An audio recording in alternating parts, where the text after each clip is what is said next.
Hi everyone, this is Katie here. I'm going to introduce you to a project by Alvin Lucier, who is an American sound artist. The project I'm going to share with you is called I Am Sitting in a Room, and it was created in 1969. I Am Sitting in a Room explores the properties of resonance of the specific room he is sitting in when he created the project. Lucier speaks directly to the viewer, explaining the process and meaning of the piece, at least in part. His script tells us, I am sitting in a room different than the one you are in now, and continues to tell us what he plans to do in making the piece, which is to record the piece, then play it back in the same room and re record it over and over again. In so doing, the resonance of the piece will amplify certain frequencies and limit others. Why might he do this? He tells us that this is a way to, quote, smooth out any irregularities my speech might have, end quote, which refers to his own stuttering. He has created a work of art that highlights, rather than hides, something that might have otherwise been seen as an imperfection in society. Let's listen to a second of it.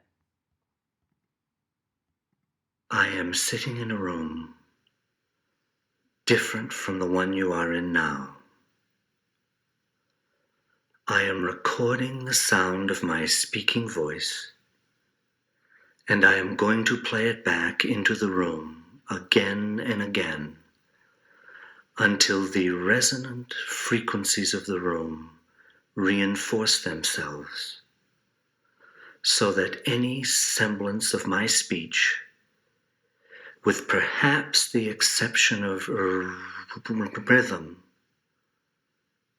is destroyed. What you will hear then are the natural resonant frequencies of the room articulated by speech. I regard this activity not so much as a demonstration of a physical fact, but more as a way to smooth out any irregularities my speech might have.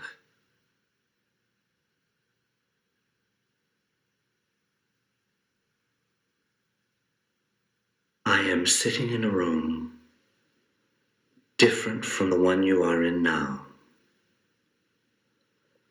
I am recording the sound of my speaking voice.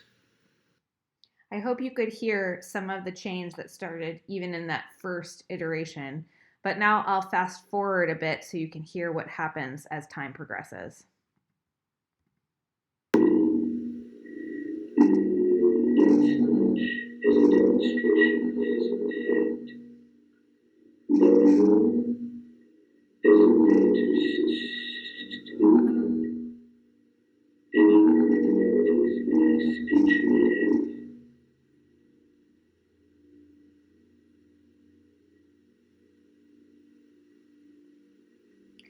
And I'll fast forward one more time.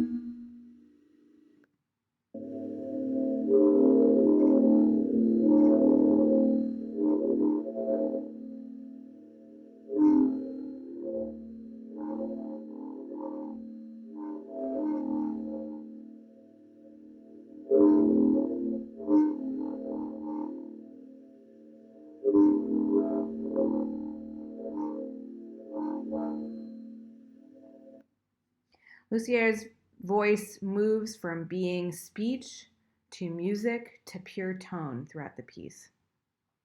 This type of work is a part of a mode of working called generation loss. You might think of it as a sonic version of photocopying a photocopy, where the photocopy gets worse and worse as time goes on. It's also a part of the new music movement, specifically minimal music, and it has inspired generations of other artists and musicians, many of which you probably listen to. Lucier has created versions of this piece for different locations, but one thing I wanted to point out is that it was originally shown alongside a series of Polaroids created by Mary Lucier, who is a photographer, video artist, and sculptor. And you can see in these Polaroids how she is taking the same idea of generation loss within her work. Her work was shown as the visual component of the performance at the Guggenheim Museum. I point out Mary Lucier's work because for our audio postcard, you will be creating a work without images. Both Alvin and Mary Lucier acknowledged how difficult it was to capture attention with audio alone. Consider how you might hold our attention just with sound in your piece. You'll find a link to the full piece below. Thanks, everyone. Have a good day.